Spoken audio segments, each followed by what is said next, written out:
Salut les hunters, c'est Magnam. Aujourd'hui, petite vidéo sur comment bien débuter sur Monster Hunter Rise Sunbreak. Donc, pour bien débuter sur le jeu, la première chose qu'il vous faudra faire, c'est trouver votre team d'armes prédéfinie. Moi, vous pouvez le voir, je suis particulièrement un joueur double lame et Volto H. Vous pouvez avoir vous avez plein de types d'armes, 14, dont je ferai les tutos plus tard. Ces 14 types d'armes ont toutes leurs spécificités. Par exemple, grande épée fait très mal mais très lente, voilà. Petites spécificités, inconvénients et avantages, voilà. Il est important de trouver sa catégorie qui vous définit et de vous y spécialiser. Ensuite, mettez-vous à d'autres armes. Moi, par exemple, les doubles lames, donc DB, je les ai joués pendant 2 ans sans jamais jouer une autre arme. C'est énorme, je vous le dis. Voilà, j'ai à peu près 2000 quêtes avec les doubles lames. Ensuite, pour bien commencer dans le jeu, vous avez, quand vous avez à peu près fait 10 quêtes, donc je crois bien que c'est 10 quêtes, vous avez ce PNJ, donc Kagero le marchand, ou un autre PNJ à côté de Minato dans le grand camp. Il y aura marqué, il y aura des soldes. Et donc ces soldes, ici, entre centre de fusion et vente, il y aura loterie. Si vous ne l'avez pas vu, c'est très bien. Ça vous permet d'obtenir plein de petits objets ou des petits bibelots. C'est des petits objets de décoration pour votre maison qui sont très sympas. Il y en a plein à récolter et d'autres spéciaux qui sont récoltés en trouvant des objets cachés dans les maps qui sont nommés messages anciens. Autre chose, pour bien commencer dans le jeu, avant de faire une quête, ce qui est conseillé, c'est de manger à la cantine. Ça vous permet de donner des boosts, et du coup vous pouvez très bien vous booster, et vous prenez les dangos que vous voulez, pour avoir les meilleurs combos. Donc ici vous avez le grand coin, il y a aussi une cantine ici. Voilà. Donc ensuite, pour bien débuter, alors, comme vous pouvez le voir, j'ai 2 palicots. Vous avez un Chumsky, c'est conseillé au début du jeu. Et du coup, au début du jeu, si on va aller sur la forêt inondée, je ne l'ai pas faite. Il est conseillé de récupérer certaines choses dans le jeu. Ces choses-là sont nommées grands philoptères et campements. Il y en a sur absolument toutes les maps du jeu. Et les grands philoptères sont placés au niveau de ce qu'on appelle des lys précieux. Donc, les lys précieux, je vais vous en montrer un. Par exemple, il y en a un ici.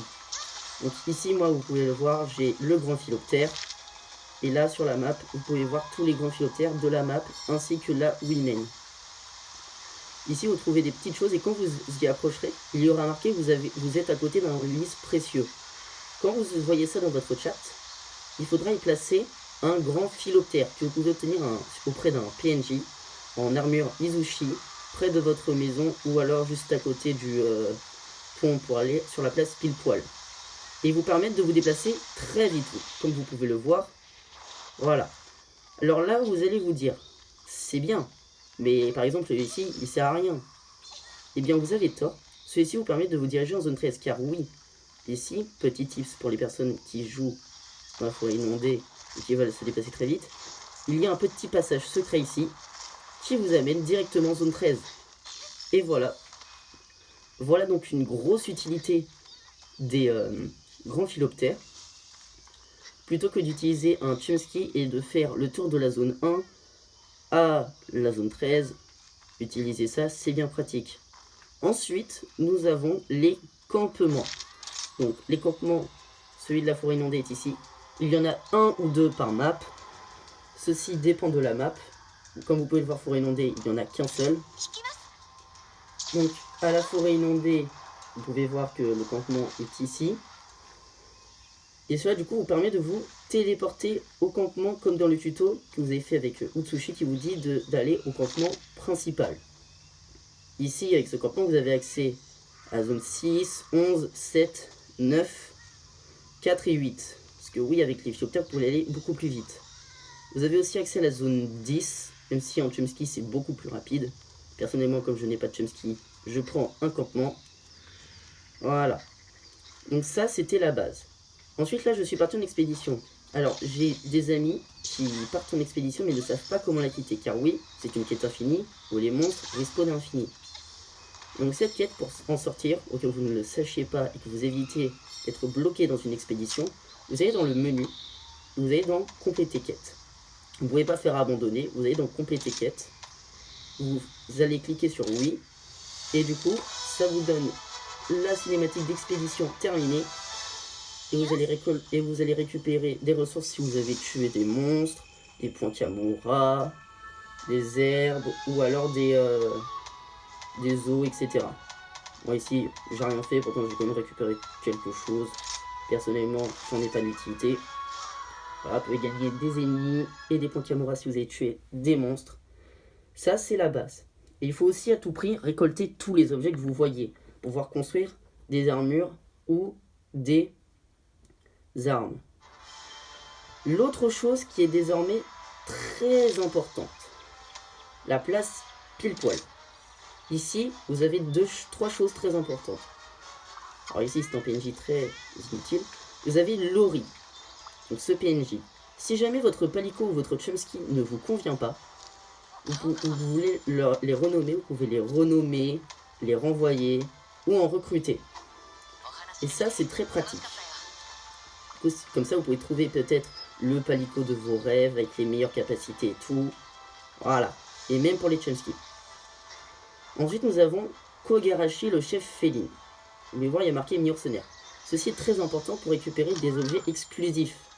Donc, mi-mercenaire, vous avez la sélection destin qui sélectionne la map.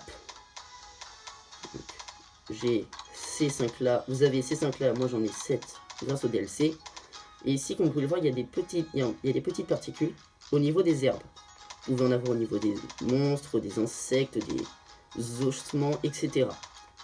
Et si vous faites les bonnes configurations sur la bonne map avec les bons items en brillant, vous pouvez avoir des objets, des items exclusifs pour des armures et des armures spéciales exclusives. Ce qui est très bien. Ici, vous pouvez sélectionner le pile poil. C'est pour ça que c'est important d'en avoir plusieurs.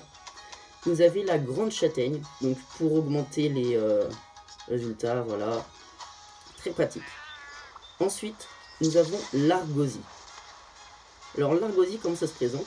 Vous, si vous n'avez complété aucune quête, vous n'avez qu'un seul sous-marin. Et il est important de compléter les 3 quêtes. Si vous complétez les 3 quêtes, vous pouvez obtenir plus de sous-marins.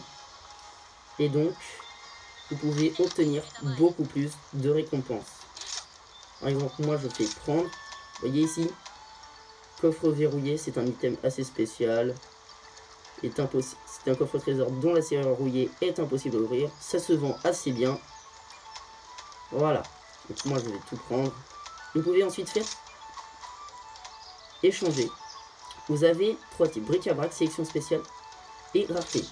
Donc bric-à-brac, vous avez les bases pour les quêtes et tout ça. Pour faire de l'artisanat. Vous avez la sélection spéciale. Alors ici, comme c'est dit, c'est très spécial. Vous pouvez voir parchemin avec le nom d'un monstre. Ah, je viens de débloquer ce parchemin là que je vais prendre. Voilà, comme ça c'est fait. Et ça m'en fait de nouveau. Ces parchemins, vous les débloquez après avoir fait le monstre 10 fois, je crois. Et du coup, ça permet de décorer votre champ. Et enfin, les raretés. Ça change généralement. Ici, la rareté, c'est joyau d'un dorma. Donc ça se vend à très bon prix. Voilà, vous l'achetez 500 points et vous le revendez pour 10 000 ennemis. C'est une très bonne affaire. Vous avez des extraits pâles, des potions étatées, des pièges, etc. Ça change généralement, donc c'est très pratique et c'est très conseillé d'aller là-bas. Ensuite, pour vous améliorer, quand vous allez faire le grand camp, qui est conseillé d'être fait après les quêtes village qui sont plus simples pour mieux vous préparer au rang expert. Donc, dans le rang expert, que moi j'ai fini à 100%, vous avez ces quêtes. Leçon, manier, leçon, voilà. Ces quêtes-là sont très importantes. Elles vous donnent ce qu'on appelle des talents de substitution. Il y en a dans chaque RC, ici grande épée, marteau, lance, etc. Dans chaque RC, sauf le dernier, je crois. Je ne sais pas si vous en avez en novice, j'ai un peu la flemme de regarder. Et vous irez les réclamer à Utsushi. Ces talents de substitution, vous pouvez les changer via le corps dans Gérer talent sub. Changer talent sub. Alors ici c'est un système de parchemin débloquable qu'avec le DLC. Donc, moi j'ai le vol démoniaque, le mode démon, etc.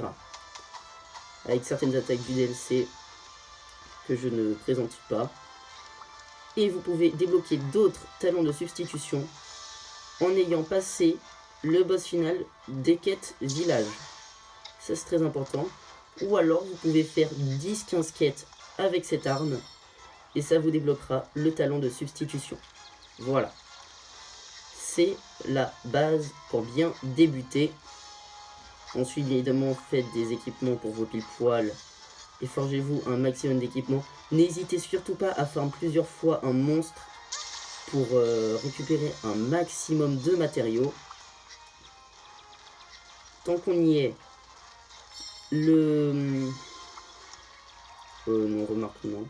Vous avez ici le tableau pile-poil, donc vous pouvez changer beaucoup de choses, armure, talent, sélectionner. C'est très complet. Si jamais vous avez la flemme de vous déplacer tout là-bas à la scierie pour prendre une arme ou en forger une, vous pouvez tout simplement aller dans le bivouac et vous aurez un tableau pile-poil, un chambellan, donc pour changer votre corps, votre chambre, ou les musiques de fond. Par exemple, moi j'ai une musique d'un monstre DLC. Vous avez un coffre, un tableau pile-poil, etc. C'est très complet. Pour les quêtes en ligne, c'est très pratique. Voilà. Alors ici, vous avez aussi une boutique. Donc c'est la boutique de guilde. C'est à peu près la même chose. Voilà. Ensuite, une chose alors que personnellement je regrette d'avoir fait, quand j'ai commencé le jeu, quand j'ai découvert les joyaux, donc qui se débloquent en expert, donc ça c'est plutôt la partie expert, il faut à tout prix faire des joyaux qui sont faisables qu'à la forge. Ces joyaux, voilà, vous en avez beaucoup, vous en débloquez aussi avec le DLC, bref. Il est conseillé de les faire car vous pouvez les mettre sur les armures. Donc ici, moi, j'ai des joyaux, voilà, avec des talismans qui sont aussi très importants à faire ici ou au centre de fusion ou à la boutique de guilde pour avoir des talismans et des effets en plus. Car moi, personnellement, je n'ai pas fait de talisman et je ne faisais pas de joyaux au début du jeu. Pour vous dire, je me faisais péter, je me faisais casser en deux par tous les monstres qui existaient et je faisais très peu de dégâts. Parce que oui, il y a plein de types de joyaux et d'effets. Et si vous combinez les bons, vous pouvez donner des choses très puissantes. Des armes de destruction massive, comme les doubles lames, l'ALS ou les armes DPS, voire toutes les armes. Généralement, des armes ont des talents spécifiques pour elles. Je vous laisserai les découvrir par vous-même quand vous les aurez découverts et atteints. Sur ce, c'était Magnam. Laissez un commentaire de ce que vous voudriez voir plus tard, d'un petit tuto d'armes, ou bien de comment obtenir tel objet, ou comment faire telle chose. Mettez un pouce bleu si la vidéo vous a plu. Sur ce, ciao!